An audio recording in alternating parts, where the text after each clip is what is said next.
Muy buenas tardes. Sean bienvenidos al Ateneo de Santander, que tiene esta tarde como invitado principal y como ponente a don Federico Trillo Figueroa, cuyo currículum no les voy a contar yo ahora mismo, sino que lo hará Sancho Michel. Sancho Michel, presidente del Club La Atenida y con el cual se ha realizado esta presentación aquí de la primera novela de Federico Trillo Figueroa, que no es su primer libro, pero sí el primero en el género literario de la novela.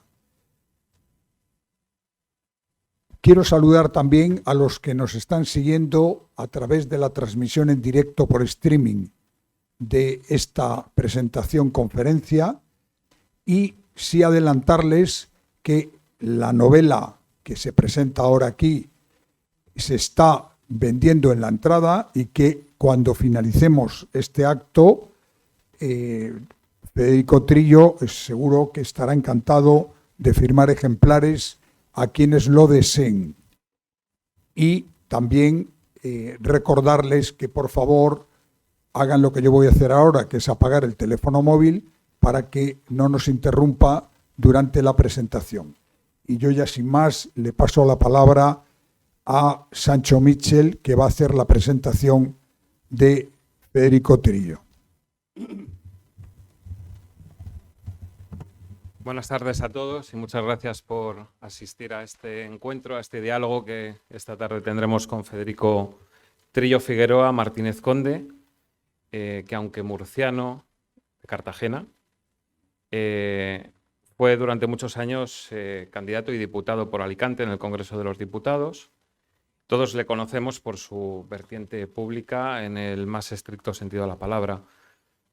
Como diputado, como miembro muy activo y muy relevante y muy destacado del Partido Popular en numerosas direcciones a lo largo de los últimos años, como presidente, primero vicepresidente del Congreso de los Diputados, ministro de Defensa y al final de su etapa, digamos, política como embajador del Reino de España en el Reino Unido. Pero ante todo, Federico Trillo, a mí me gusta destacar que es de esos políticos que es un político profesional, que no es un profesional de la política, como a lo que estamos acostumbrados, desgraciadamente. Porque Federico Trillo, ante todo, abogado, jurista por tradición familiar y además jurista vocacional, letrado del Consejo de Estado, jurídico de la Armada, número 1 en sus respectivas oposiciones, actualmente letrado mayor del Consejo de Estado y abogado. Entonces, yo veo en Federico Trillo un ejemplo de servicio público dentro y fuera de la política. Y respecto de la política, a todos nos gustaría que nuestros representantes públicos, no solamente a nivel nacional, por supuesto, porque esto está tomando una deriva tremenda, también a nivel autonómico y a nivel local, ¿por qué tan pocos políticos profesionales y tantos profesionales de la política? Pues aquí tenemos un ejemplo de lo que es un político profesional, de los que no tiene que estar de una concejalía a un escaño, de un escaño a una consejería, de una consejería a una jefatura de gabinete, porque él tiene un recorrido que es digno de admirar y digno de ejemplo para la clase política. Y yo, antes de cederle la palabra para que haga una breve introducción y ya nos metamos en el diálogo y hablemos de Shakespeare, que es lo que nos ha traído aquí, a mí me gustaría tener un recuerdo para dos personas que hoy deberían estar aquí. Una de ellas es la persona responsable de que Federico hoy nos acompañe. Es un compañero de profesión común a los dos, un abogado de 38 años, Juan Fernández Baños, que era quien tenía que hacerle la presentación hoy aquí, en el Ateneo. Y posteriormente en la cena tertulia que vamos a tener en el Club Atenida. Desgraciadamente, como muchos de vosotros sabéis, fallecía en una playa de Asturias hace unas semanas Y bueno, ha sido una desgracia que todavía estamos asimilando, una persona muy cercana a Federico y que, bueno, a pesar de todo yo agradezco que Federico haya mantenido ese compromiso con el Ateneo y con el club. Y en segundo lugar, con otra persona que a mí me toca muy de cerca porque ha sido padrino mío, muy vinculado al Diario Montañés y al Grupo Vocento, jesuita, Fernando García de Cortázar y Ruiz de Aguirre, que también fallecía hace pues, unos meses de una forma absolutamente repentina y que, bueno, pues era un habitual en estas aulas, ¿no?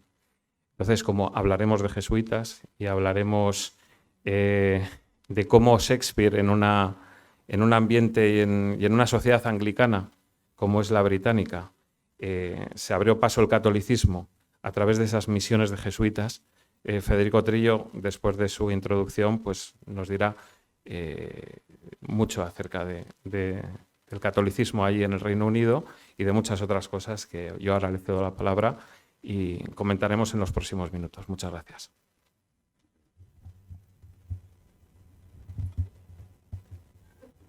Muy buenas tardes. No sé si está conectado. Pues así, perfecto.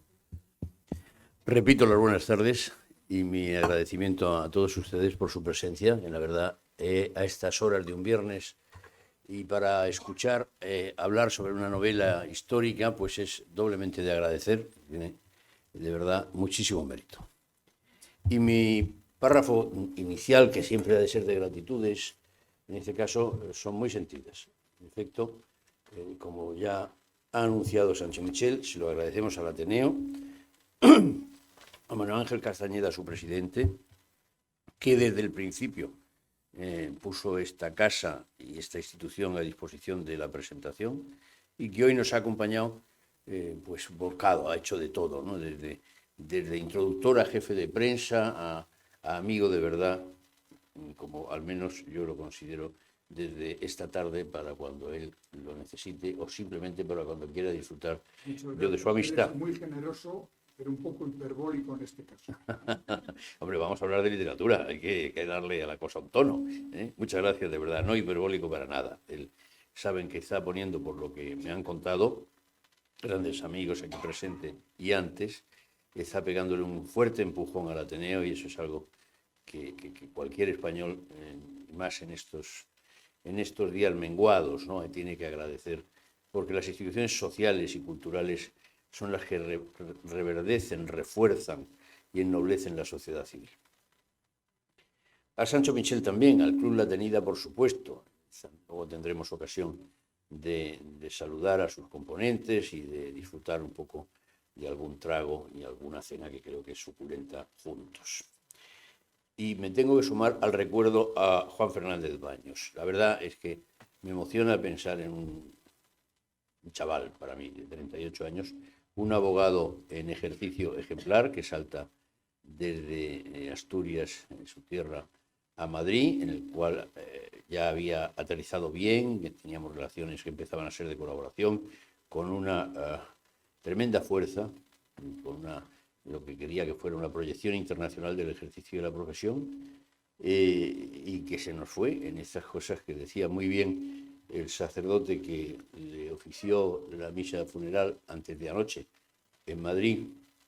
Es muy consolador pensar que Dios, que dispone de todo, elige el momento en el jardín que Él rige, el mejor momento para cada flor, ¿no?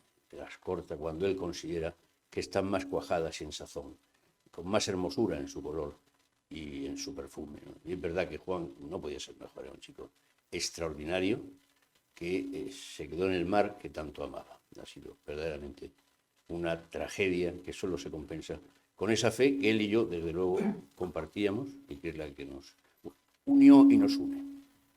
Sigue mi recuerdo y mi gratitud desde aquí para Juan Fernández Baños. En esta primera introducción yo les tengo que hacer la presentación de la novela, que, como decía aquel, ¿se acuerdan de Umbral? Vamos a hablar de mi libro. Oiga, yo he venido aquí a hablar de mi libro, pues de eso se trata. ¿Por qué he escrito una novela histórica?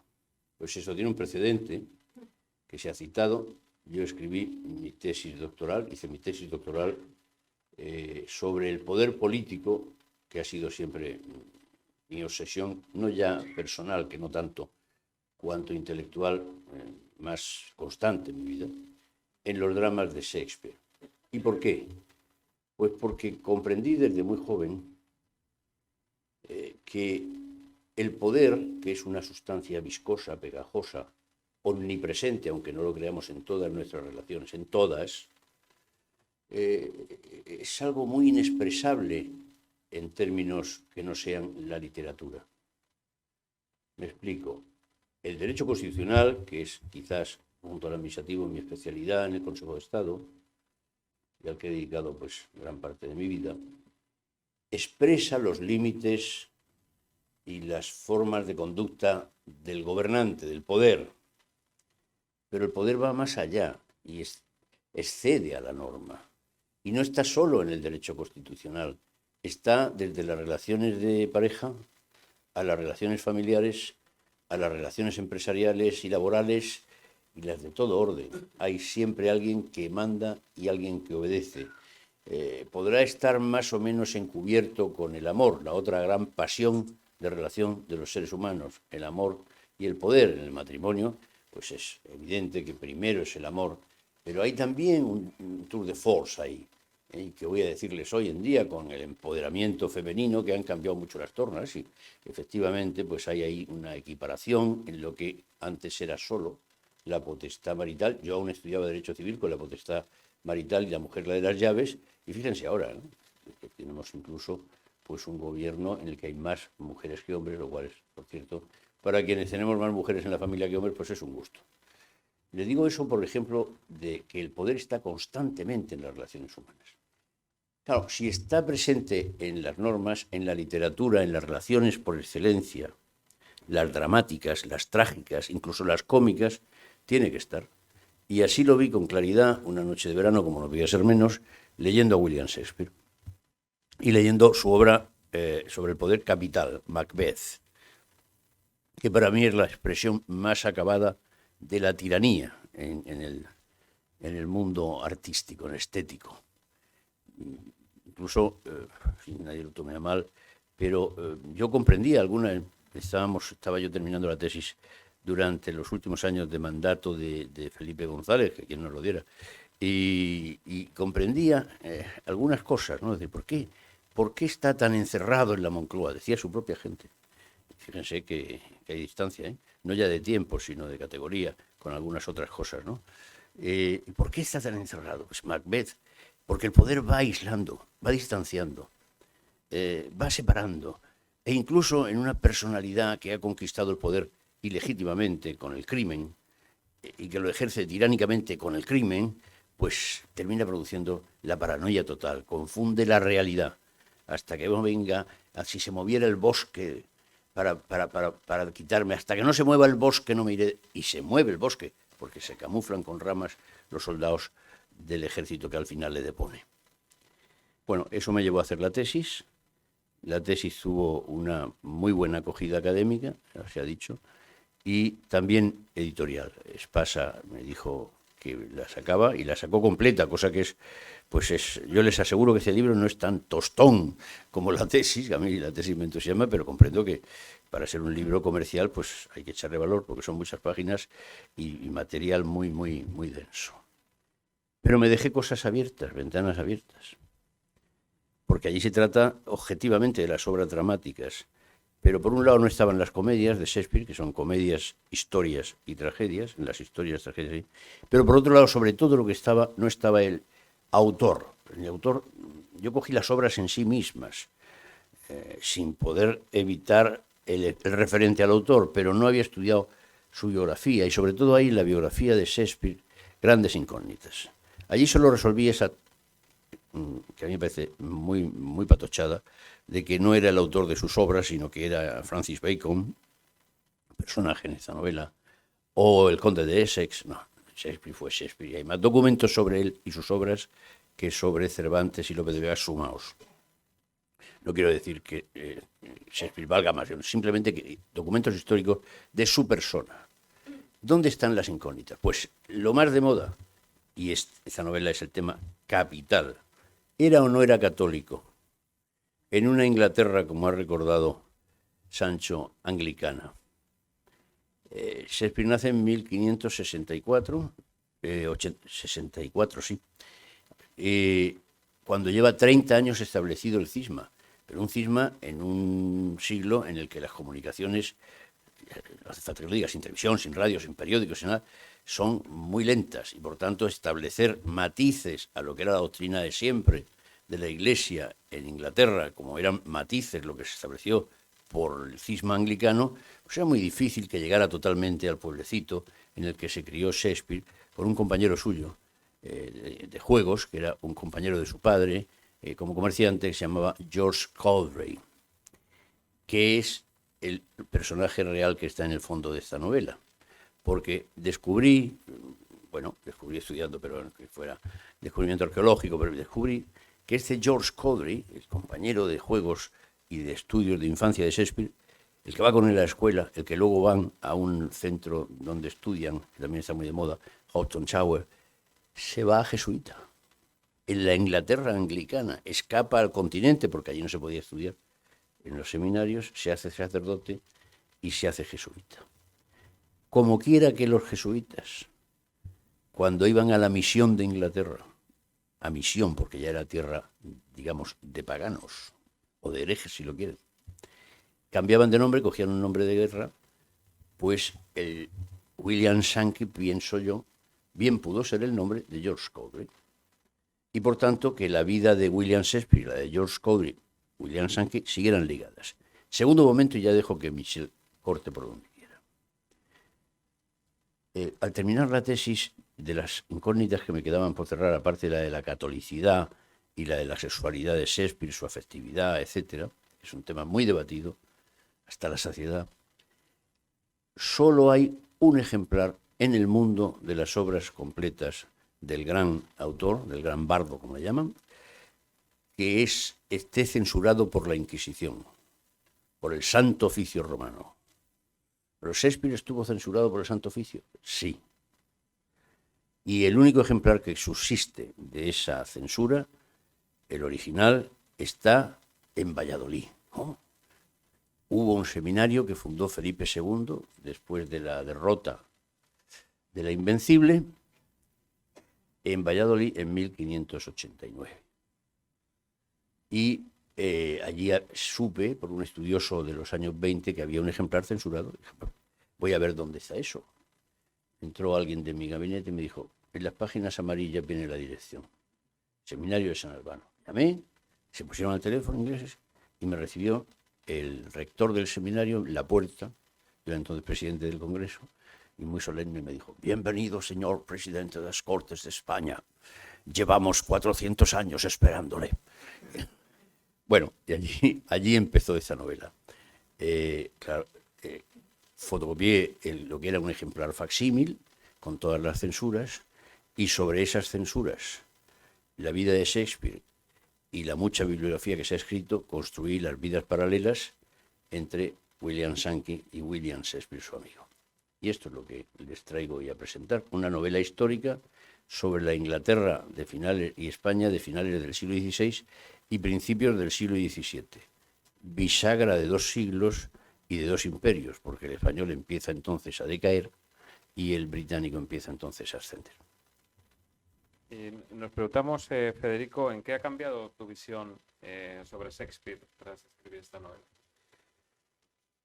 Bueno, la novela para mí lo que he estudiado, lo que he tenido que estudiar más a fondo, aparte de sus aspectos biográficos, ha sido las comedias, porque claro, al analizar el poder, yo me detuve en las historias, que son muy interesantes, ahora les digo algo sobre este libro.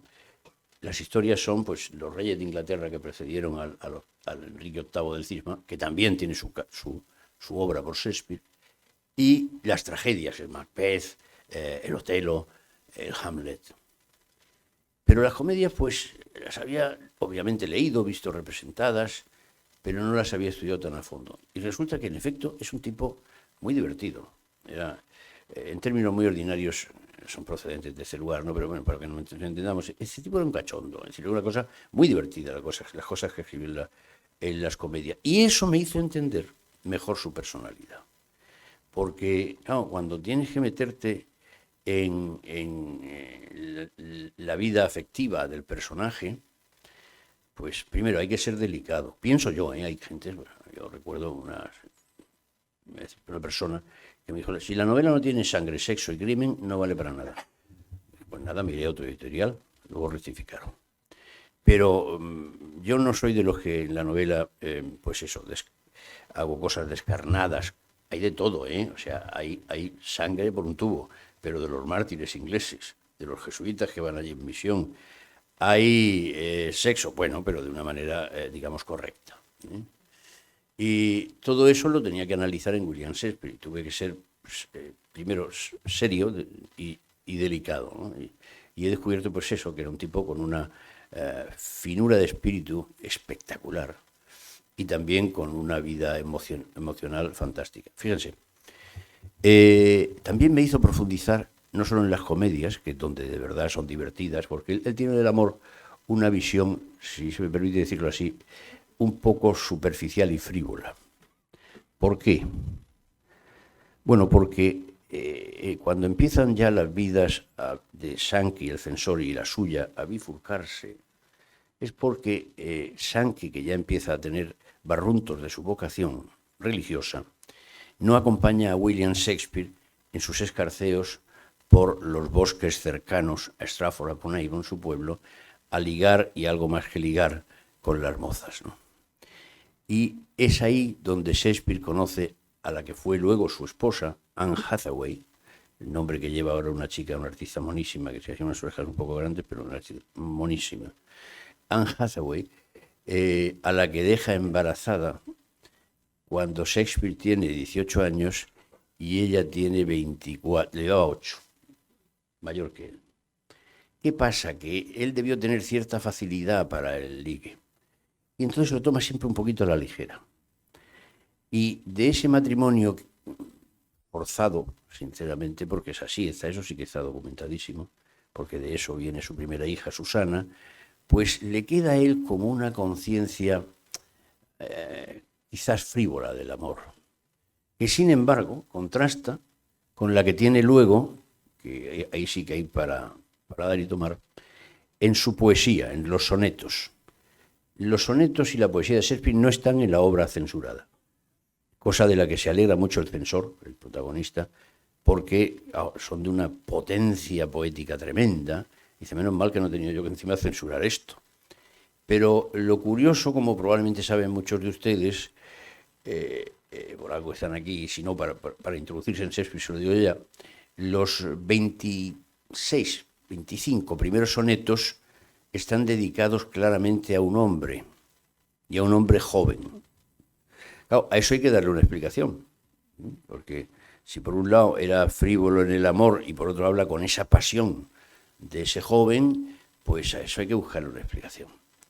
Y yo he quedado, sinceramente, de los asuntos más difíciles para mí de tratar fue ese, sobre todo en la sociedad en la que vivimos, que hay tanta sensibilidad con estos temas. Y yo creo que nadie me ha reprochado nada, 2 meses después de lanzada la primera, que ya estamos en segunda edición. Por tanto, creo que está bien resuelto, justamente resuelto. Y por tanto, pues he descubierto a ese, al Shakespeare pícaro, al Shakespeare amante, al Shakespeare infiel a su mujer, porque sí lo fue. Tuvo varias, donde ponía el ojo el tipo ponía la bala. Era una cosa tremenda, ¿eh? Claro, él se va de Stratford, deja ya a su mujer, a la pobrecita, con la niña mayor Susana, la que había forzado a casarse, y los otros 2 gemelos que tienen después, y se va a Londres de traspuntín, de cuidaburros, y termina siendo actor y luego autor. Claro, en ese mundo, pues ya imaginan, que eso es un tema del que hablamos luego, la comparación entre los 2 mundos, el mundo anglosajón de entonces y el mundo español de entonces. ¿Qué relación tuvo concretamente Shakespeare con España? ¿Qué conexión había, por ejemplo, entre Shakespeare y Cervantes? Ese es casi el final del libro. Y no voy a decirlo todo porque forma parte de la intriga de la parte final, porque una cosa como esta, tan erudita, por decirlo claramente, pues o se le pone un poco de picante o no se resuelve, no se lee. Yo le doy, cada uno que me ha dicho que le ha gustado, no es que me lo como a besos, pero solo con que lo haya terminado ya me parece un héroe, ¿no? Porque comprendo que o te entusiasma Shakespeare, entonces van a disfrutar muchísimo, o te entusiasma la literatura, o si no, pues... Yo tengo un hijo que la leyó en 3 días y no creía para nada en la novela, que he tardado años en escribir, y fue eufórico. Y 8, chico, qué barbaridad. Y sin embargo, la más intelectual de mis hijos todavía no la ha terminado. Y digo, vaya, por poner ejemplos próximos, ¿no? ¿Por qué les decía todo esto? Porque he utilizado 2 técnicas. Una, la de hacer una narración paralela en tiempo, o sea, tiene 2 tiempos la novela. El tiempo real en el que el censor está censurando, que esa es la parte quizás más dura para el lector no avezado en Shakespeare, porque es donde dice, bueno, pues qué técnicas ha utilizado en esta obra, que si le gusta o no, las califica good, very good incluso, o las tacha. ¿Por qué? Esa es una parte que está escrita en 1624-25, pero luego él, al tiempo que hace eso, va redactando su memorial que le pide la Compañía de Jesús, saben que lo pedían, pues, para que tuviera recta intención al juzgar las obras del autor. Y entonces se remonta a esa otra parte. Esa es una técnica. Y la otra es, pues la que es común, ¿no?, en la novela, que es ir dejando para el final la resolución de las incógnitas. Entonces, una de las grandes incógnitas es la relación con España, que me pregunta Sancho, pero la desvelo. Es para todos los shakespearianos sabido desde hace 20 años que ha aparecido por fin una obra que se sabía publicada y escrita, pero que no está en las obras completas. Se llama Cardenio. Y es una obra dramática de Shakespeare, que no está incluso en el volumen que les digo, en el que sirve de base a la novela, pero que está copiada, basada en 2 capítulos del Quijote de Cervantes. Tela, ¿eh? Fíjate, con eso yo creo que ya está respondido todo. O sea, 2 capítulos del Quijote de Cervantes, primera parte, publicada en 1606, traducida al inglés en 1610, da lugar en 1612 a una obra de Shakespeare en Inglaterra, que se llama Cardenio, y que es la penúltima que se pone en escena antes de que se queme su teatro, porque el teatro que había construido, el Globe, que ahora está reconstruido precioso, pues se quema, ¿no? Se quema, por cierto, cuando se está representando a Enrique VIII. Entonces, claro, ahí hay mucho material para el final de la novela, ¿no? Entonces, la relación es buena, más que buena, diré, y sorprendentemente buena. Y lo dejamos ahí. Yo creo que sería interesante que nos contaras cómo nació en ti esta pasión por Shakespeare, esta manera de introducirte no solo en sus obras, sino, como nos estás contando, en su biografía y en los entresijos de una personalidad poliédrica y complicada. Me gusta mucho ese término, poliédrica, efectivamente, y complicada, las 2 cosas. Pues, haciendo una concesión a lo personal, cuando yo nací en Cartagena, se ha recordado, pero tengo que decir que tengo una vena, una raíz santanderina. Yo ya nunca lo había dicho, incluso a mi gran amiga Elena García Botín, que siempre me acoge y me trata maravillosamente, pues siempre oye, vaya tiempo que tenéis, ¿qué calor tenéis allí? Bueno, ¿y qué tiempo tenéis vosotros? Estas cosas, ¿no?, que son las normales entre amigos. Pero tenía más que ver con Reynosa, yo creo, ¿no? Exacto. Mi tatarabuelo o bisabuelo, no sé bien, era de Reynosa. Y los Martínez Conde, que es mi segundo apellido, son de Reynosa. Incluso hubo un presidente de la Asamblea Legislativa Cántabra, Martínez Conde.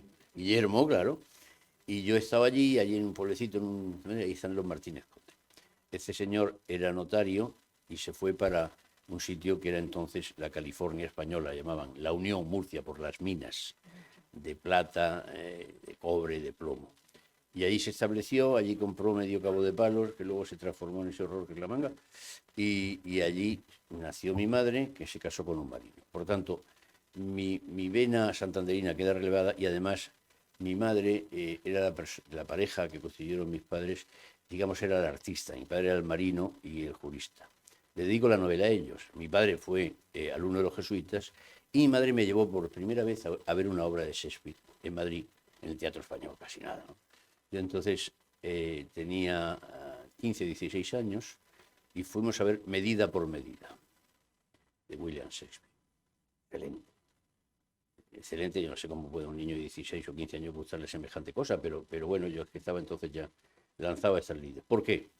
Como nací en Puerto de Mar, nosotros estudiábamos inglés, no estudiábamos francés. Lo dijeron que yo no hablaba inglés cuando fui a Inglaterra de embajador. Digo, tiene tela, desde pequeñito estudiando inglés. Nunca se ha terminado de aprender, como sabéis, los que domináis la lengua de Shakespeare, pero sí, estudié inglés en el bachiller.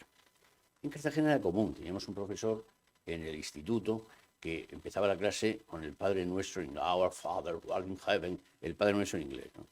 Y hablaba en inglés y nos enseñó durante 4 o 5 años lo que era el genitivo sajón y nada más. O sea, una cosa espectacular el inglés que hablábamos los chiquillos de Cartagena. Bueno, de allí paso a Cáceres por avatares de la vida de mi padre y en Cáceres solo estudiábamos inglés 4, 2 chicas y 2 chicos, en todo el instituto, en todos los cursos 4. Pero eso sí, como los institutos, en los que yo estudiaba, no puedo decir que eran magníficos los institutos públicos, pues habían contratado un profesor nativo de inglés. Y era un chico que se llamaba Trevor Dawson, que ahora digo por qué cito el nombre, que era un par de años mayor que nosotros, que los alumnos, y vino en mi pandilla de amigos, ganaba en ping-pong siempre. Se ve que lo del tenis ya está de mesa, ¿no? Es una cosa. Ahora ya vamos nosotros por delante, pero entonces no era común. Y teníamos un grupo de teatro y me dijo, te vais a hacer a Shakespeare. Y me dejó las obras completas en inglés. También vuelvo a decirle, una utopía que yo leyera las obras completas en inglés a los 15 años, pero bueno, me las dejó. Y desde entonces me enamoré de las obras de Shakespeare y mucho más cuando ya empecé a dar el follón y tal, y mi madre me llevó a ver Medida por Medida, que es la obra capital de la trama de esta novela, lo que es la vida, ¿eh? Y no porque yo la haya elegido, no, es por otra razón que verán en la censura. Tremendo, tremendo como es la vida de Providencia. Bueno, pues allí empezó ese amor por Shakespeare y lo he seguido hasta ahora. ¿Y qué es más difícil, escribir una novela, un ensayo? Es mucho más difícil escribir una novela, mucho más. Y yo he escrito, lo ha dicho antes nuestro presidente, he escrito 5 libros y ensayos y muchos. Si uno coge un tema, por ejemplo, yo escribí cuando estaba en el Cuerpo Jurídico de la Armada y aspirando a ser letrado del Consejo de Estado, sobre las Fuerzas Armadas en la recién estrenada entonces Constitución Española del 78. Bueno, pues a ver, a usted le parecerá un rollo, pero no es difícil de escribir. ¿Por qué? Va cogiendo los artículos que la Constitución dedica a las Fuerzas Armadas, le da uno una visión unitaria, que yo entonces ya tenía del derecho, y va analizando pues el aspecto objetivo, subjetivo y, digamos, de la actividad. Bueno, pues eso tiene un orden y un sistema. Pero es que en la novela, caramba, en la novela y en toda la literatura, no el ensayo. Yo lo digo siempre de Shakespeare. Shakespeare no inventó ninguna de las tramas de sus obras. Poquito, alguna cosa del Sueño de una noche de verano. Poquito. Ninguna. Todos los personajes son de prestado. Esto es sorprendente, que el mayor autor en lengua inglesa de la literatura universal no haya inventado sus personajes. Pero es la verdad. Porque lo que hace Shakespeare es, en antiguas novelas italianas o en las vidas paralelas de Plutarco, entre César y Bruto, es de esas páginas que están escritas en la historia, poner en pie en el escenario un personaje vivo. Y eso es muy difícil. Crear un personaje es lo más grande, pero también lo más difícil, porque tienes que darle vida, tienes que darle carácter. Ustedes recordarán que Unamuno, que fue maravilloso autor, hoy por cierto olvidado, tiene ese colmo ya de la creación literaria, y es que el personaje en Niebla va a visitarle y le dice: Don Miguel, no me mate. Porque el final era que moría el personaje. Y el personaje en la propia novela va a visitar a Don Miguel, que se convierte ahí de autor en protagonista, y le dice: no me mate. O sea que yo creo que no hay una vivencia mayor de un personaje y un autor que esa, ¿no? Entonces, crear los personajes es muy complicado. ¿Cómo se crean estos personajes aquí? Bueno, ya he dicho, Shakespeare, porque tiene una biografía descomunal. llenaríamos el edificio entero, ¿no? Y porque además a través de sus obras se pueden coger, sin necesidad de inventarse nada, pues su pensamiento para cada cosa que se trate. El jesuita, amigo, ahí había que buscar una referencia. ¿Cuál fue? La censura. Claro, ¿qué encontré yo en la censura? Que hay dos tipos de obras que son la obsesión del censor. Las historias, la segunda parte son comedias, la primera parte, historias, la segunda, y tragedias. Las historias, más que las tragedias. ¿Por qué? Porque lo que él debió buscar, y lo que desde luego censura, son las herejías. O sea, aquellos momentos de la historia que convertía Shakespeare en obras de teatro, en donde hubiera ribetes de anglicanismo y protestantismo. Esa es una de las grandes, si no la gran, censura de Sankey. La otra, yo diría, en Cartagena dirían en términos mayores, las obscenidades, por decirlo de alguna manera, las cochinerías, esas cosas, ¿no? Que están sobre todo en las comedias. Por eso yo me he divertido mucho en las comedias, porque, a ver, lo que hace el censor pues es echarlo que a ojos de un jesuita y más tridentino, de Trento, pues es... Con eso ya he ido construyendo la figura de él, cuáles son sus sensibilidades. Y con eso hay una carta al principio, en donde es el encargo de la Inquisición al censor de lo que tiene que censurar. Entonces me dijeron la de Planeta, ¿tienes el original y lo publicamos? Dice, no, si el original me lo he inventado. Si esto es ficticio, la censura es cierta, pero la carta no existe. No, lo digo ahí, encontré unos documentos, no hay ningún documento, están las obras completas, nada más, y la censura. ¿Pero qué hago? Construir el documento del encargo sobre lo que ya ha censurado el censor con estos dos capítulos, ¿no?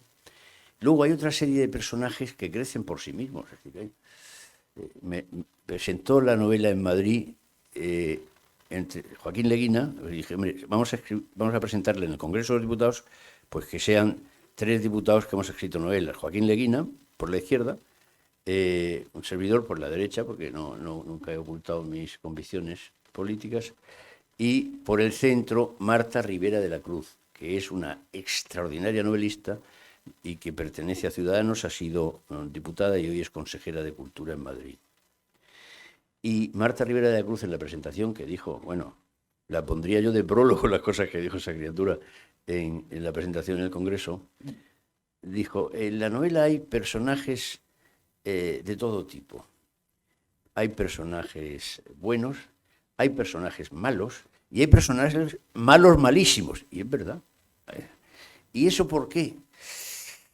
Pues porque por exigencias del guión, pues no lo sé. Eso es una cosa que ya es la creación. Sí, habíamos hablado hace un rato de esos primeros sonetos dedicados a un joven varón, porque se especulaba sobre la condición de homosexual, bisexual de Shakespeare, pero también pues de todas sus amantes, y uno de los últimos sonetos está dedicado a una mujer. ¿Quién puede ser esa Lady Black de los últimos sonetos? Sí, la dama oscura, ¿no? A ver, hay de todas las que se han dedicado muchos estudios a ver quién es la dama oscura de los sonetos a la que se dedican los últimos, efectivamente, como ha dicho muy bien. Los primeros son joven, los últimos son una dama oscura, los otros de amor es una cosa muy impactante. Hay un magnífico libro en el que se opta, que a mí es el que me convenció. A ver, en la novela salen que él tiene amores en Oxford, de esos de paso, de posada, pum, pum. Y además, justamente cuando va para Stratford con los jesuitas que se van a un retiro un poco más arriba, a unos ejercicios. Hay otra claramente en Londres y luego está esta señora. Entonces, a mí la tesis que me convence es la mujer de otro profesor del joven, un profesor de italiano que se llama, muy conocido en la literatura inglesa, se llama John Florio italiano, que es el primer autor de un diccionario inglés-italiano y que es el otro preceptor del joven, que el joven es el conde de Southampton, una melena, una cosa más joven que Shakespeare y por supuesto que Florio y que Francis Bacon. Entonces él se retiran al campo y allí conocen a la mujer de Florio, que era una morena de quitar el hipo. Está muy descrita por ahí. Y yo apuesto porque esa dama oscura es la mujer de Florio. O sea que el tipo era valiente y rompedor, ¿eh? No es que fuera... He dicho que era como que muy gamberro.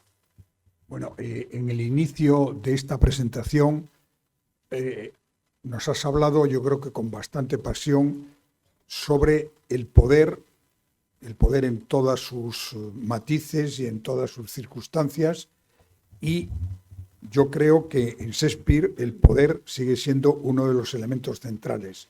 ¿Podrías hablarnos un poco de ese tema y también de cómo ves, porque hay que traerlo al presente, cómo ves ahora el ejercicio del poder entre nuestros políticos, nuestros empresarios, etcétera, etcétera?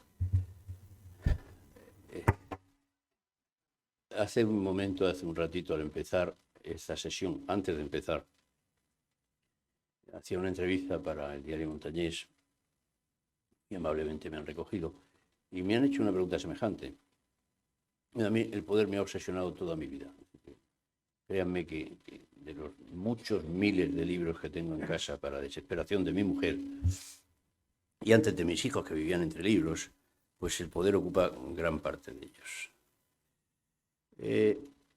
¿Cómo está presente en la novela? En todos lados. Está Isabel I, es la gobernante de Inglaterra más dura que ha habido, y casi la más larga hasta la reina Victoria y hasta la reciente Elizabeth II, ¿no?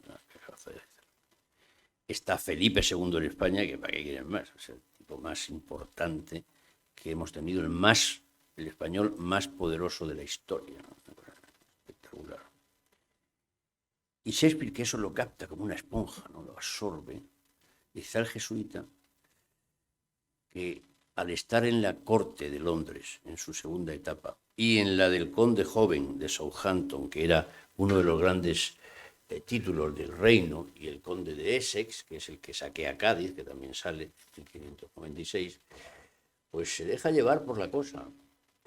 El poder es una pasión, ahí lo ha descrito, no sé quién lo leí hace un ratito, es como un virus. Yo recuerdo en una ocasión mi padre paseaba con un amigo suyo, mi padre era gobernador civil y el amigo suyo lo había sido, y entonces el amigo suyo echaba de menos el poder. Estamos hablando de un poder que no es el de Felipe II y de Isabel I, estamos hablando de gobernadores civiles que eran poderosos, ¿eh? Y le dice el gobernador cesante a mi padre: echo mucho de menos el poder y la política. Si hubiera una vacuna, él era médico, contra este virus del poder, yo me lo ponía. Estábamos paseando, yo tenía entonces eso, los 16 años que son tan decisivos. 15. Si hubiera una vacuna, yo me la ponía. Y le dijo mi padre: no te la ponías. No te la ponías. Porque es así. Es decir, cuando ves la evolución, antes lo he dicho, ¿no? de los poderosos en España, de los presidentes del gobierno.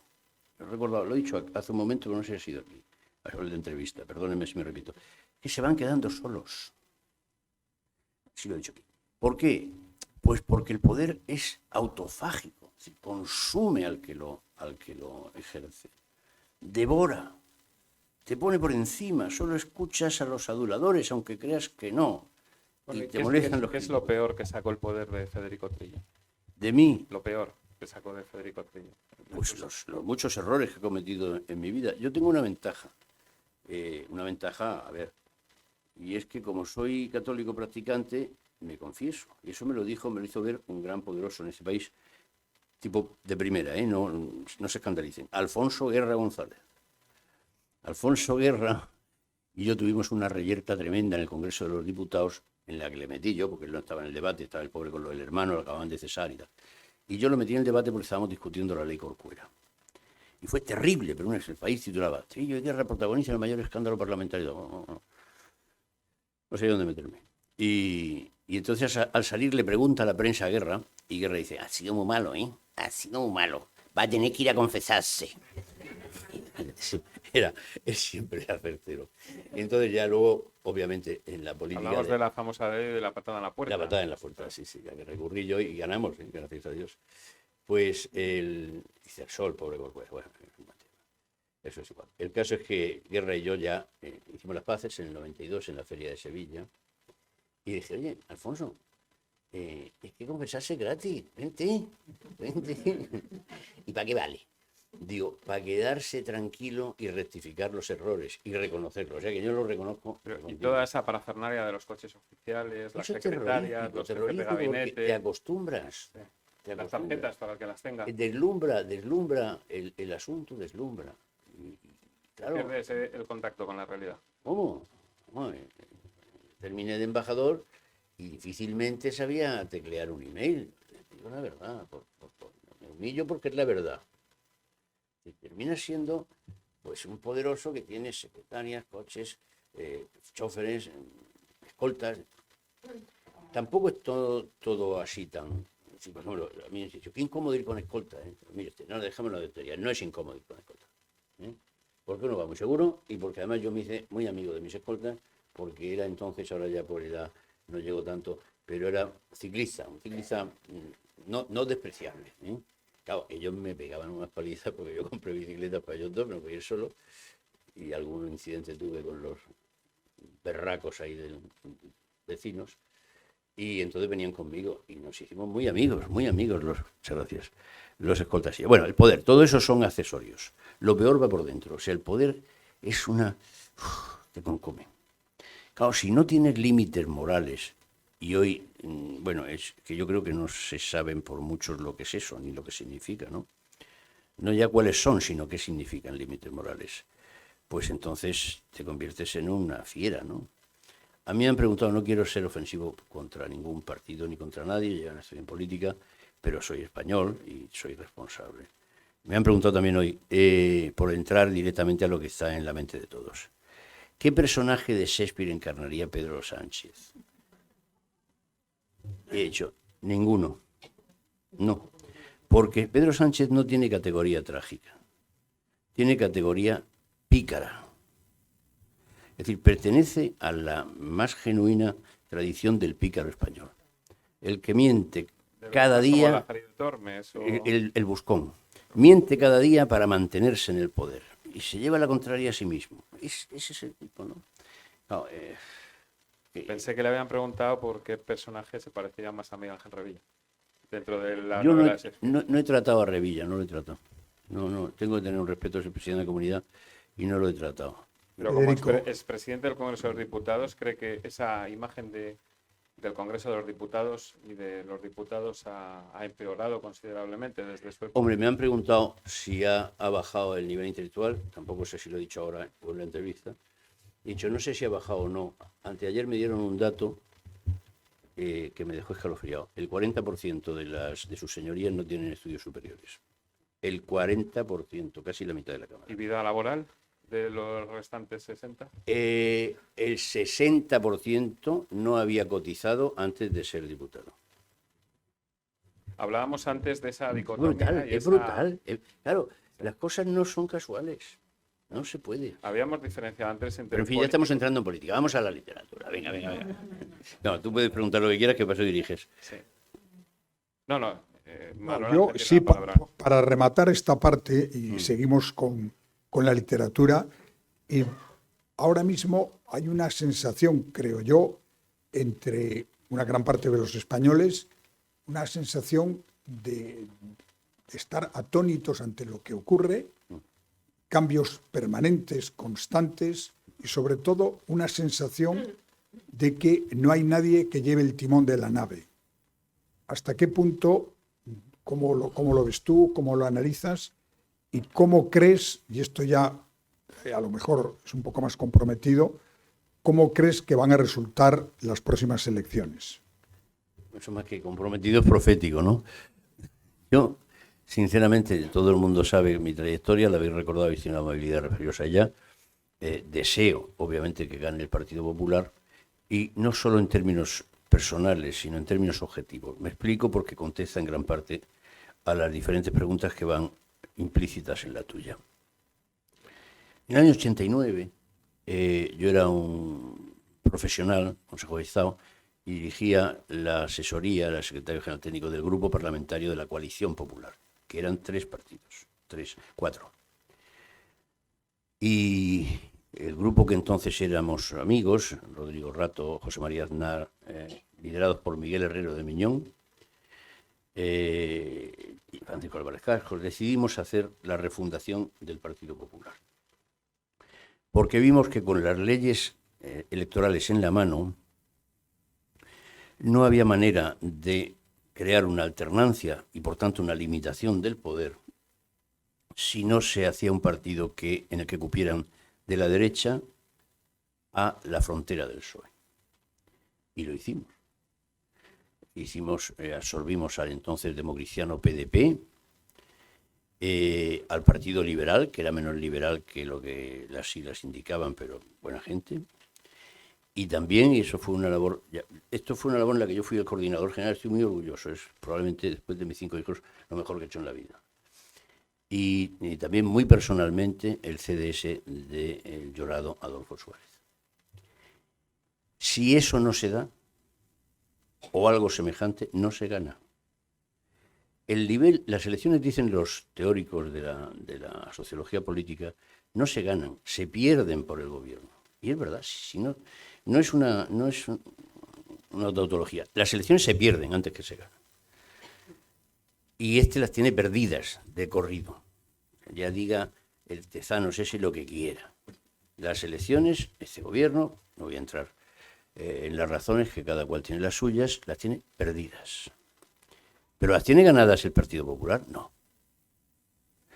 ¿Dónde está el tema? Pues en que no hay una fuerza alternativa. Y eso se echa mucho de menos estos años. ¿Y a quién dirige? Hombre, pues el problema es que no solo dirige Pedro Sánchez, sino que no ha tenido tampoco oponente. En la concepción de la democracia parlamentaria británica, está tan querida por mí, como ya podéis imaginar, y también por Fraga, que también me antecedió en la embajada, está la concepción dialéctica de la política. Es decir, el poder ejercido tiene su límite, ese contrapeso en la oposición.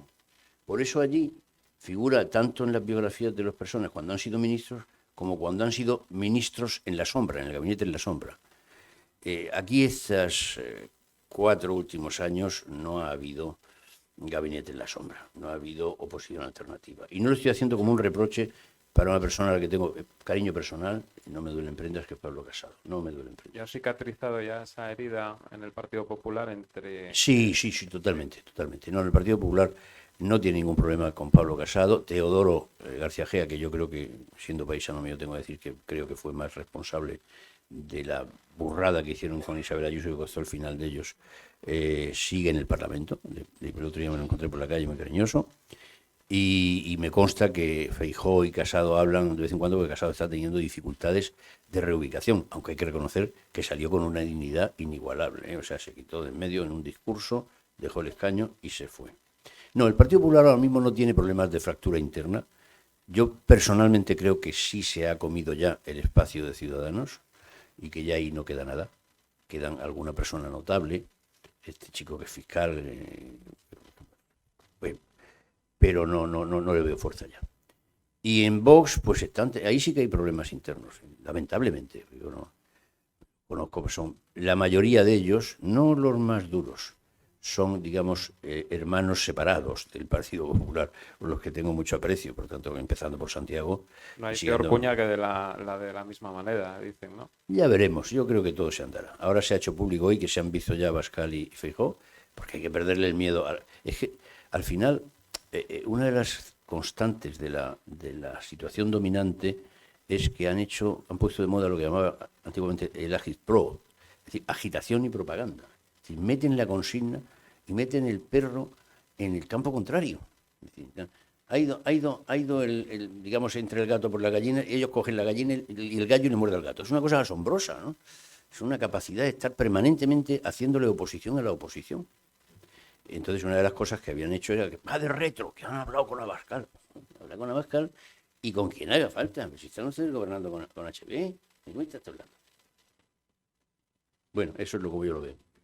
Bueno, seguro que no echa de menos ahora el papel que está jugando Margarita Robles al frente del Ministerio de Defensa, con todo este papel en el conflicto de Ucrania. A ver, ¿Usted cómo es? no ha sido lo peor, no ha sido lo peor del gobierno. No, en el conflicto de Ucrania, Margarita No hablo Robles... por ella, hablo por el conflicto que está gestionando en relación a Ucrania, en relación al desarrollo de la Pues guerra, yo creo que Pegasus, incluso No, es distinto, no confundamos. Ucrania, ella lo está llevando bien.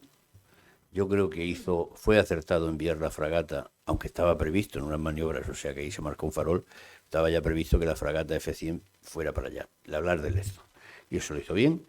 El reforzar el contingente aéreo en los Bálticos también es una decisión acertada, que le pidió la OTAN. Y todo lo demás ya no es exclusivo de ella, le voy a escandalizar, porque no he venido para esto, no lo quiero aburrir. Yo creo que lo desacertado en Ucrania es la posición europea, en contra de lo que suele pensarse. Creo que está demostrando que como Unión somos un auténtico fracaso, porque ni tenemos política exterior ni tenemos política de seguridad y defensa. Y con sanciones no se soluciona nada, ni con ovaciones a la mujer de Zelensky en el Parlamento, no, ahí por ahí no se va, ahí no.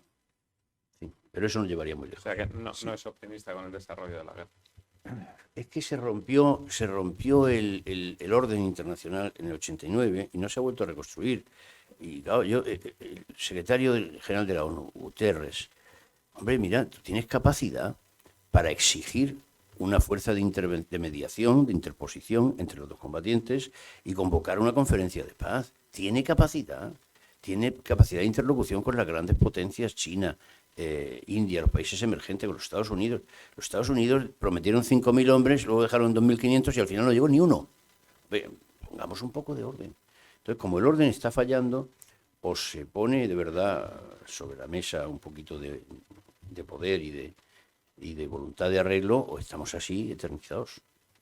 Y precisamente ayer aquí en el Ateneo hubo una magnífica conferencia sobre la situación en el Magreb en relación con España, y en un momento dado el ponente elogió la operación de Perejil, de la toma de la isla de Perejil, como símbolo de que no se puede permitir, digamos, que un incidente que en principio puede ser pequeño se deje pasar, porque eso da lugar a que luego se dé otro paso más grave, etcétera, etcétera. ¿Hasta qué punto, y esta es la cuestión, esto está sucediendo tanto con el conflicto entre Ucrania y Rusia, como nuestra posición, que parece cada vez más débil, frente a Marruecos? Ya hemos llegado a la política. Como gusta, ¿qué tendrá lo del poder? Exacto. Muy bien. A ver, voy a tratar. Perdona, es que los periodistas a veces nos vamos solo a la actualidad. Luego volvemos a Shakespeare. Yo ya vuelvo a lo de Umbral. Yo he venido a hablar de mi libro. O sea que no. A ver, los juristas tenemos la tendencia a poner siempre el derecho por delante.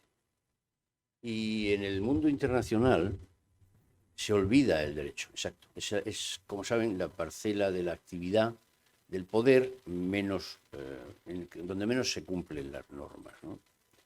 Entonces, habría que intentar que esas normas volvieran a tener vigor, porque es que si no se ponen las normas en vigor no hay paz ni hay concierto. El problema es que los que defienden la paz no son muy amigos de las normas, ¿no? Todos queremos paz, pero luego dicen, oye, mira, pero vamos a ponerlo por orden, ¿no? Vamos a poner aquí a cada cual lo suyo, ¿no? Vamos a ver, una fuerza de interposición. Imagina una fuerza de interposición. Pues, ¿qué va a pasar? Pues que a la otra parte habrá que concederle algo. Bueno, ¿para qué queremos más?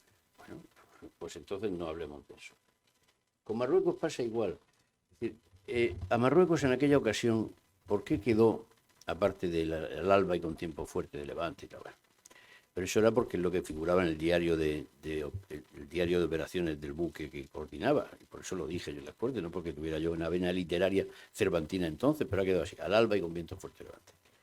¿Por qué ha quedado en el subconsciente o en el consciente colectivo ese tema? porque nosotros le marcamos las reglas al moro, hablando en plata. Le marcamos, mire, hasta aquí, ¿eh? No solo espacialmente, sino jurídicamente. Usted ha cometido una agresión ilegítima en un territorio internacional que no era nuestro ni de él, sino que el acuerdo internacional, al derecho, era territorio nullius, no es de ninguno. Usted lo ha invadido, usted se va a la calle, que es lo que hicimos. ¿Qué pidió el moro a cambio la noche en que estábamos ya con la operación en marcha? Nada menos que, llamaron a las 3 de la mañana porque los americanos le habían cantado al Mohamed, íbamos para allá. Y pidió que retiráramos también las tropas nuestras de Chafarinas, de Alucemas y del Peñón de Vélez de la Gomera. Yo le mandé a la ministra de Asuntos Exteriores en la Palacio, la mandé a donde nos dio a las 3:30 de la mañana. Digo, esto está mal, pero si eso son plazas de soberanía. Insisto, es el derecho. Es decir, mire, es que eso es nuestro, no es que ya sea territorio de nadie, es que eso es nuestro. ¿Cómo pueden comparar Perejil con esas plazas de soberanía? Entonces, ¿qué le enseñamos en definitiva al moraco? Que no se pueden saltar las leyes, ni los límites, ni las fronteras, ni los acuerdos internacionales, que hay que cumplirlos. Claro, si llega luego, es que me haces hablar, si llega luego aquí el artista. Se trata de que hables. Sí, pero que venía a hablar de literatura y se van a quejar. Si llega luego el artista y dice, pues yo me paso de lado el acuerdo sobre el Sáhara de Naciones Unidas y lo entrego, saltándome además el derecho interno sin comunicarlo al Congreso y haciéndolo en el nombre de España cuando es el rey al que le corresponde, etcétera, etcétera, pues claro, el moraco toma nota, ¿eh? Es decir, ya no valen, ya no hay reglas, ya vale todo, ¿eh? Pues muchas gracias, ya veremos. A mí no me tranquiliza nada esta manera de actuar al margen del derecho internacional. Hay que actuar de acuerdo con el derecho internacional. Todos amamos la paz. Eso que es una aspiración de todo ser humano, y aquello lo enunció Kant, y desde entonces siempre se cita por todos los estudiantes en el derecho internacional. Por la paz perpetua, ¿de acuerdo? Por la paz perpetua con arreglo a las leyes. Y si hay agresión ilegítima, leña para que se vayan. Claro, si es que no hay otra posibilidad. ¿Para qué está las Fuerzas Armadas? ¿Para qué está el poder del Estado? Para defender sus fronteras y sobre todo defender sus ciudadanos. Lo de Ceuta fue espantoso. Bien, estamos llegando al final y habíamos prometido dar paso a que ustedes puedan hacer alguna pregunta y ahora sería el momento. Quien por favor quiera preguntar algo, haga una seña para que le puedan pasar el micrófono y de esa manera lo escuchemos todos, tanto la pregunta como la respuesta. Buenas tardes. Lo primero, muchísimas gracias por darnos este estudio sobre la figura de Shakespeare. Le quería preguntar, Federico, la influencia, lo ha dicho usted, en los sonetos de alguna obra de Shakespeare, se invocaba a ese chico rubio y a la Black Luce, ¿no? A la dama negra. Esa Black Luce era interpretada como una prostituta, ¿no? Algunos dicen que era una prostituta. Eso es. La homosexualidad, digamos que estaba un poquitín se pensaba que era homosexual Shakespeare. La influencia tanto del fallecimiento del quinto hijo de Shakespeare, que era... Del tercero. Del tercero, sí, que tenía, sí. Que se llama Hamlet, que luego tomó la obra de Hamlet. ¿Influyó tanto en la obra de Shakespeare? Muy bien planteado. A ver, por cierto, antes de que se me vaya, si les gusta, a los que de verdad les guste el asunto este que me trae, hay una novela extraordinaria de una irlandesa cuyo nombre no me acuerdo, pero que se llama Hamlet, como el hijo de Shakespeare fallecido, y que va dedicada al hijo de Shakespeare, y en donde describe todo el proceso de abandono de la familia de Shakespeare, estando él en Londres, sin que se mencione a Shakespeare ni una sola vez, y la muerte del niño. Y solo al final, cuando va a reconciliarse con su mujer, es cuando sale ya que es Shakespeare. Es una novela maravillosa, buenísima. Ese hecho es el hecho decisivo, es decir, no en balde, cuando se produce primero la muerte de su padre, capital en Shakespeare, ahí está el fantasma del padre en Hamlet, ¿no? Como la muerte de su hijo, son los que, digamos, abren el periodo trágico de Shakespeare. Sí, es así. Sobre la homosexualidad, mire, hay una cosa muy clara. No se puede ser homosexual casado por el sindicato de las prisas, que dicen vulgarmente, ¿no? Y al tiempo, womanizer, que decimos, se dice en inglés, mujeriego hasta con las negras, ¿no? No. O sea, yo creo que eso tiene una coherencia, con todo respeto por la cosa esta, bueno, con el respeto que ya puede imaginar que merece la política de género. Pero yo creo que lo coherente es, él tiene una interpretación que explico en la novela, dedicando al joven Southampton sus sonetos. Él tiene amores por ahí distintos y hay muchos muy preciosos, bellísimos poemas de amor a lo largo de los sonetos. Y finalmente se encandila, por no emplear un término más grueso, con la Black Lady. Y de todas las aspirantes, yo no creo que sea ninguna prostituta, creo sinceramente que es la mujer de John Florio. Porque tampoco es que él diga procacidades, simplemente pues juega con el color oscuro, los ojos oscuros, el pelo oscuro, pero no pasa de él. Y desde luego la muerte, desde siempre, eso es, lo digo casi al principio en las vidas de ambos, la muerte es un tema absolutamente persistente, recurrente y obsesivo en la obra de William Shakespeare hasta el final. ¿Le puedo hacer otra pregunta, por favor? ¿Le puedo hacer otra pregunta, por favor? Vale, le iba a decir, la influencia católica también en el Mercader de Venecia, queda Antonio, dice en una frase que el demonio se acuerda de las escrituras, ¿no? O toma nota de las escrituras. Y luego se ve una influencia de que está más cómodo en el reinado de Jacobo I, que es el sucesor de Isabel I, y de su padre Enrique VIII, se le ve más cómodo, aunque sea un rey filocatólico, ¿no? Tenemos aquí, gracias a Dios, y le agradezco muchísimo su presencia, a una persona que se sabe, que va a leer la novela seguro, ¿eh? O sea que ya la ha leído ya. A ver, muchísimas gracias.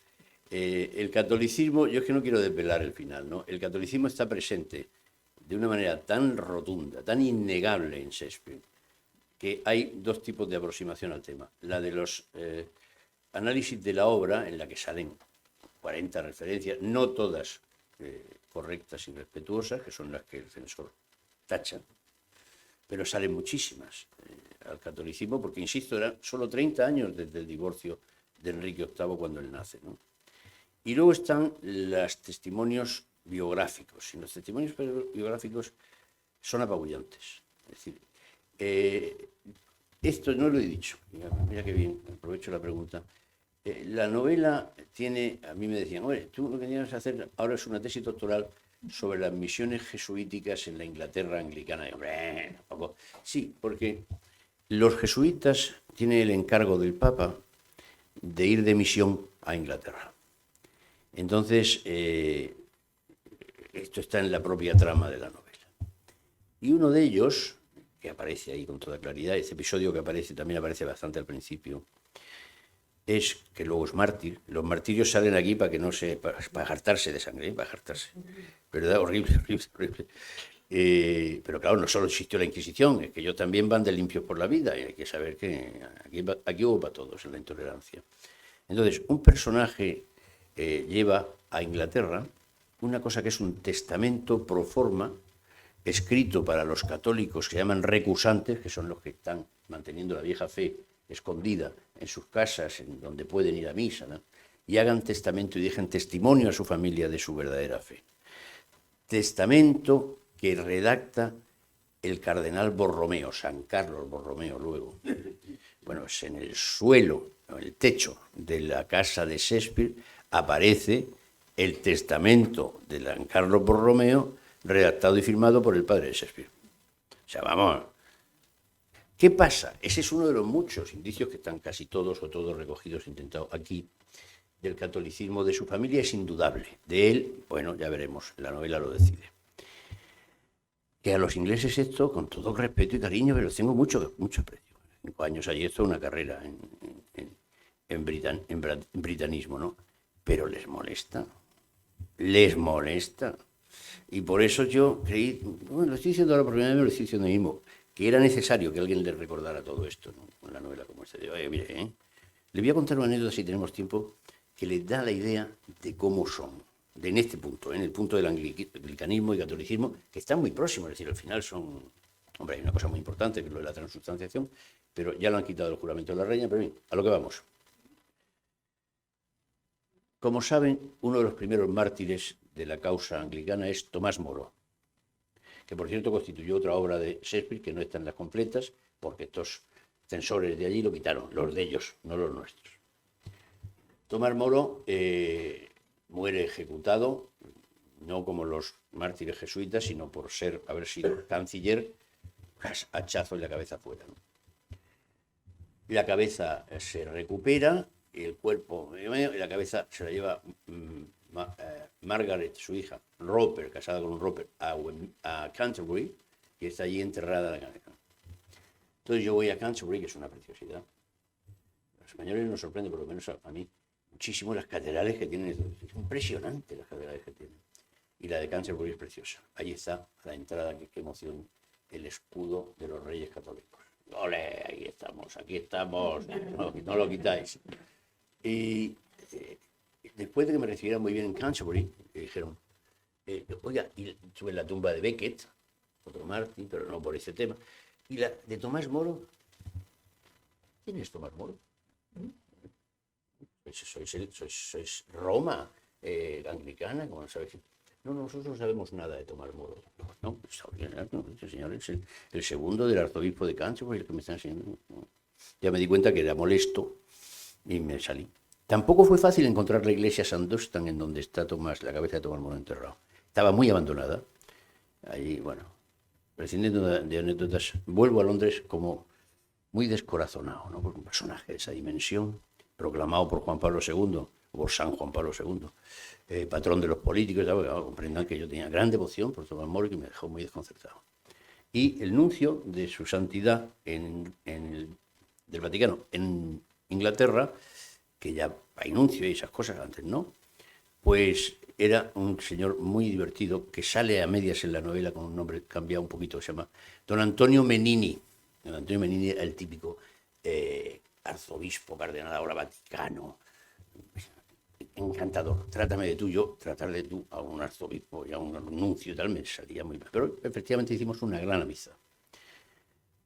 Y le explico esto, mira, Antonio, vengo fastidiado de Canterbury, porque me ha pasado esto. Y dice, porque le propuse llevar la cabeza de Tomás Moro a la catedral de Westminster, no a Westminster Ávila del otro día, sino a Westminster Cathedral, que sabe que está muy cercana. Dice, mira, yo lo intenté y se lo dije al arzobispo de Canterbury, el Red Archbishop, tendría el arzobispo rojo, como diría así, William, una barbita y tal, muy mefistofélica. Y me miró, estábamos en una conversación muy amable, me miró, los ingleses sabéis que no se tocan ni tocan nunca, ¿no? Me cogió el brazo, me apretó el brazo y me dijo, todavía no habéis entendido que para nosotros Tomás Moro sigue siendo un traidor. Esto hace 10 años, ¿eh? O sea que también, imagínate si eso lo dice el arzobispo de Canterbury hoy, porque hace 10 años o no menos, sí, 7 años, lo que fue el siglo XVI y XVII. ¡Wow! No ha salido a relucir Antonio Pérez, el renegado español. ¿Cómo me conoce? Me parece mentira que me acabe de conocer y ya me conoce a fondo. Me suele haber leído el libro, claro. A ver, los personajes complementarios de los dos principales que han detenido, probablemente les he retenido demasiado su atención con ellos, son también muchos de ellos, por no voy a ser menos, personajes históricos complementarios. Hay que decir, Antonio Pérez, el renegado español, secretario universal de Felipe II, cuando se va por Aragón, recuerdan, se escapa, lo persigue la Inquisición, ejecutan a la Justicia Mayor Lanuza, tal, todo eso no sale, más que resumido. Va a Francia, al Bearn, y de allí cruza a Inglaterra. Y está 2 años y medio en la corte de Isabel I. 2 años y medio. Y es de aquí que aquí no suele contarse, Antonio Pérez es el personaje de una obra de William Shakespeare, Trabajos de amor perdidos. No el principal personaje, porque probablemente Shakespeare pensó que este tipo iba a ser un tipo importante y termina sacándolo como un tipo ridículo, bufo y cómico. Pero está muy presente. Tiene 2 capítulos Antonio Pérez, 2. Pues claro, se entrevista con la reina de Inglaterra y necesitaban un traductor. Ya pueden imaginarse quién fue el traductor. Hablando de la reina de Inglaterra y viendo todo ese ceremonial que hemos visto en los últimos días y semanas, casi, ¿qué lecciones de patriotismo le da el Reino Unido a un país como España? Si vemos más allá del trasfondo del ceremonial funerario, cómo ha vivido el pueblo británico, y sé que, bueno, Una de las cosas de las que yo me he quejado esta semana la llevo muy gastada en Isabel II y la pasada. De la que me he quejado del tratamiento de los medios de comunicación públicos españoles de ese asunto. Y los medios de comunicación públicos han mandado para allá un personaje que ya estaba cuando yo fui, se había pasado el tiempo, Televisión Española, y luego la han vuelto a mandar de experta. Y ya dijo que el pueblo británico no era monárquico, cuando murió la reina, no era monárquico, que eso era cosa de viejos, de los viejos sí, pero que los jóvenes despreciaban y odiaban la monarquía. Bueno, bastaba ver las colas durante 5 días, pero yo veía, mi mujer y yo la poníamos, el ordenador, la BBC, decía, mira los viejos. Niños, jóvenes, tremendo. bueno, David Beckham estuvo haciendo con la Bueno, 12 lo de horas. Beckham, yo 12 horas, no lo oí porque no, la televisión, la BBC daba en silencio la señal. Y vi a Beckham y digo, ¿dónde es Beckham? Y mi mujer, no es Beckham, que sí es Beckham, que no puede ser más que Beckham. Naturalmente añadió, qué guapo está. Tío, impecable, increíble, ¿no? Hasta Beckham, efectivamente. Indios, pakistaníes, imperio, todo ha sido espectacular. ¿Por qué? Pues efectivamente no es un tema de, con todo respeto y cariño incluso, no es un tema de Jaime Peñafiel, ¿eh? No es ese el tema, no.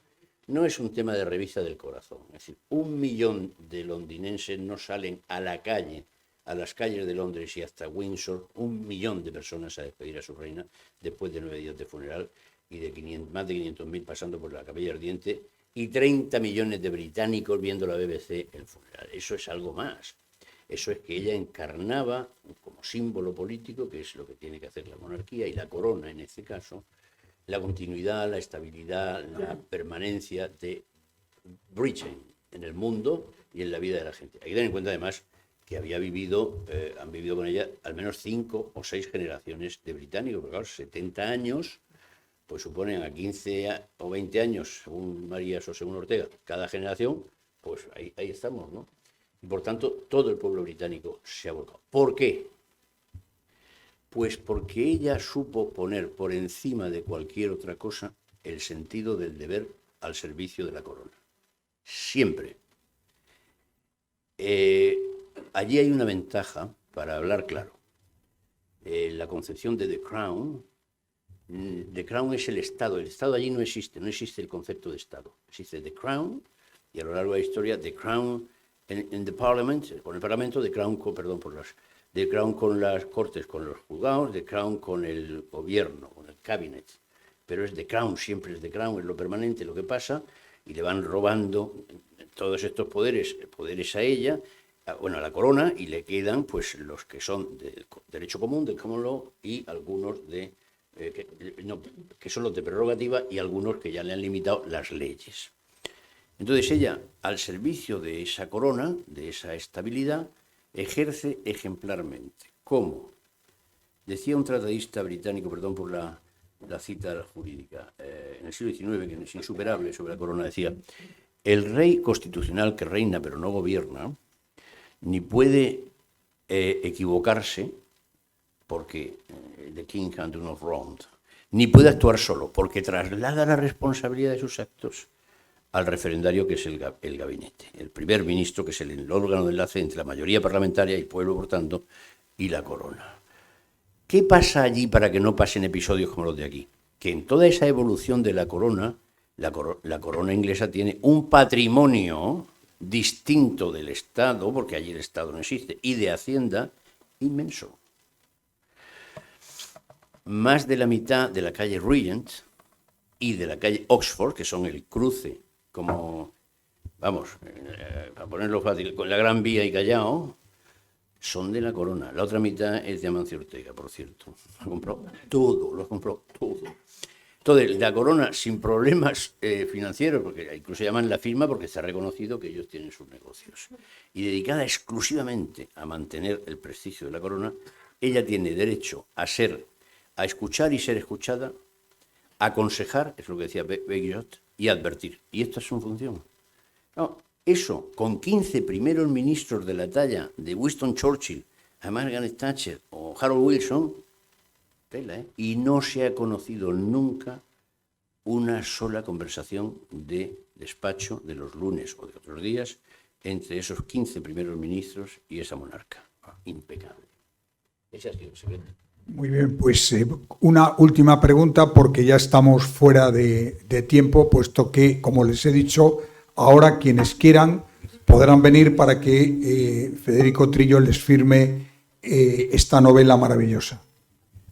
¿Alguna última pregunta? Sí. Buenas tardes. Solamente para cerrar, una razón personal, por la que alguien que no esté muy interesado en Shakespeare, por ejemplo, que no es mi caso, esté interesado en su libro. Pues que pase a ser un conocedor, del autor más importante de la literatura dramática universal. Dramática, porque luego está Cervantes, pero no escribió dramas, como saben, solo Numancia, que es una cosa un peciño, ¿no? Pero, hombre, por tener la cultura, es que esta es una introducción a Shakespeare, yo creo que estupenda. Pues no solo a su obra, pero es que además es divertida en cuanto a su vida. Yo creo que puede pasar un buen rato si es una persona que aguanta leyendo, es decir, que sabe leer. Que puede tardar a lo mejor un mes, en verano, en vacaciones, dejarla, cogerla, pero que se sentirá, habrá enriquecido su mundo intelectual, literario y personal. Creo, sinceramente, es lo que he tratado de hacer. Muchas gracias a usted. Bueno, pues muchísimas gracias a don Federico Trillo Figueroa, porque creo que no solamente nos ha dado una lección magistral, sino que lo ha hecho ameno, entretenido y didáctico. Así que muchísimas gracias.